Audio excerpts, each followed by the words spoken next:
of the house, they come across a locked door. Other than that, however, the house seems completely empty. Both of them are considering ditching the house because they don't seem to find anything interesting until a scream is heard. When this scream is heard, the GPS gives an error code of 333. To the best of my understanding, this code generally indicates the presence of an alternate. After this evidence of paranormal or more likely alternate presence, Adam becomes interested and wants to stay while Jonah suggests that they leave. So that night, on night 2, Adam goes inside of the house while Jonah waits outside and monitors the cameras. It's noted for this footage that exposure to the blank causes video corruption. Again, most likely altered. Adam begins to use a spirit box to try to communicate to whatever's inside of the house. However, as he's doing this, Jonah, who is operating the radio, suddenly screams, indicating that Jonah sees something on the security cameras. However, this message continues to loop over and over. Adam believes that Jonah's just playing a game, and as he begins to get worried, the video glitches out. Again, an indication of an alternate present. It's then that the third voice joins in on the radio. The voice says, "I've been watching you," as Adam and Jonah each think that it's the other one trying to mess with them. Before the voice continues, "I can see you," and the screen abruptly cuts. What are you saying exactly? Dude, that's not funny. What's not funny? The video then cuts to another biblical cartoon. This one of Adam and Eve in the Garden of Eden. Specifically, Adam's temptation to eat the apple. And as Adam begins to eat the apple, the serpent laughs to the side, happy that Adam has fell into temptation. This is so... we have Adam in our story who is obsessed with these alternates. As soon as he hears the scream inside, he wants to go back inside. That's whenever he becomes interested, when there's actual danger present. And now, thanks to the message on the radio, we know that there's alternates there and that they have been watching Jonah and Adam. And this does nothing but get Adam more interested. He is obsessed with chasing the knowledge of what these alternates are. And that is shown as a parallel to the other Adam, the Adam in the garden, tasting of the forbidden fruit. I love that because in metaphysical awareness disorder, it says that the reason these people lose their mind and eventually end their life is because they have been exposed to knowledge which specifically. And I'll elaborate on that in a second. We then cut back to the pictures that are being shared between the two on the cameras within the house. And we see an image number 333, which is blank with several question marks. Again, 333 being a reference to an alternate encounter. At this point, Adam is refusing to leave the house, while Jonah is terrified outside. So, Jonah and Adam begin to communicate to each other through the descriptions of these images. Jonah says, "Adam, why didn't you come back to the car after you tried talking to it?" Before continuing that he knows Adam is looking at these pictures and reading what Jonah's saying. Adam replies and says that the door that was once locked is now open and he can hear the cat downstairs. We hear the cat continuing to meow as Adam takes a picture of writing on the wall which says, "Nothing is worth the risk." This being a reference to the police tape stating that nothing is worth the risk of an alternate encounter.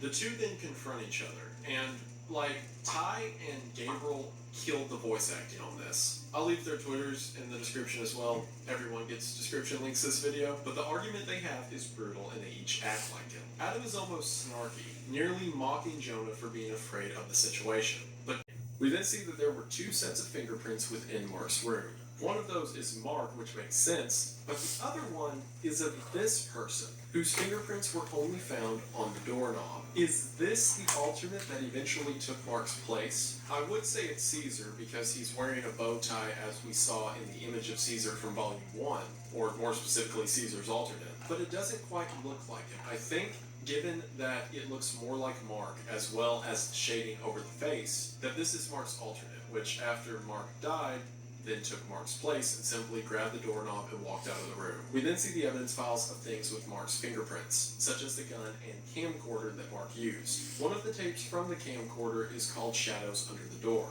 It's dated for September 14th of 1992, which again lines up with the timeline of when Mark was trapped in his house. We see a shadow come underneath the doorway and begin rapidly knocking on the door. The shadow, which is an alternate, continues to knock faster before the camera cuts. We then hear a cassette player of an audio recording titled Voices Outside My Room. Again, this was taken by Mark while he was being tormented by the alternates. The first message says, "I'm not going away, open the door. The next message is more bizarre. It's clearly alternates because of the nature of the recording itself as well as the disjointed voices, but the alternates seem to be communicating with each other, asking what time it is before saying that they're nervous about the time. To which another alternate says, don't be nervous about the time, you have loads of time. Possibly referring that it's taking too long to get Mark to hurry up and allow them to take his place. And then the third recording may be my favorite moment in the entirety of the Mandela catalog, because it's just simply this.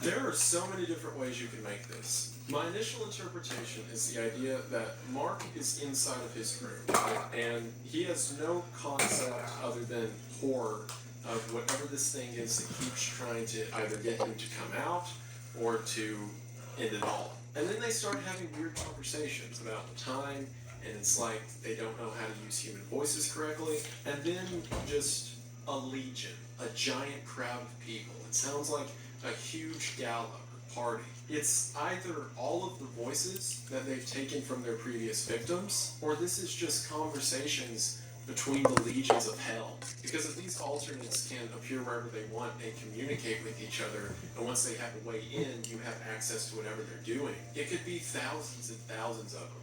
And perhaps what's most terrifying about it is they're not vicious. They're not trying to tear down his door or scare him with the sounds of screams or gunshots or anything like that. They're all just talking to each other.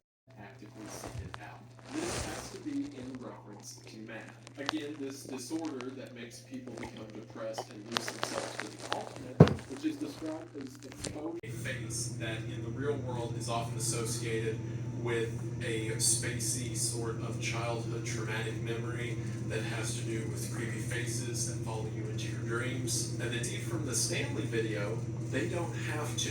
It's any form of invitation. See, if the alternate is through the television screen, tormenting you, giving you information which is not wished to be desired, trying to copy your form, then in that case, taking yourself out of the picture causes the alternate to be invited into our realm. The other thing that invites an alternate into our realm is a child's imagination. So when the terror and grief wasn't working enough, the alternates appeared, again as seen in Intruder Alert, and caused the child to imagine their own monster. These monsters appeared, kidnapped the children, and then, distraught at the sight of their missing infant, the gateway was made for more alternates, which doubles down on the tragedy of Adam's character. Not only was he kidnapped as a child and seemingly forgotten about his father, but this is his own fault, because as a child, he imagined the imaginary friend that became an alternate, kidnapped him, led him through whatever happened to him after he was kidnapped, as well as the death of his mother, and as we'll see in a second,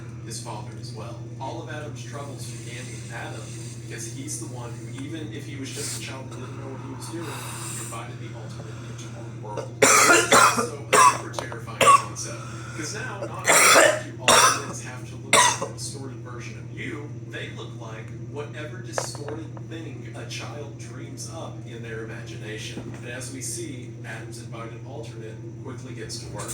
We cut to a call between Jude Murray, again Adam's father, and Lieutenant Davis. Jude is out. The windows have been locked for months. Perhaps Jude knows that this creature came from the television, and that's what he means by it got out. Because again, at this point, people know what alternates are. Davis seems rather calm, asking what this creature's doing, and Jude says that it's just in the corner, and he believes that his wife Lynn has been asked the question, again, assuming this to be a normal alternate, does it resemble anyone you know?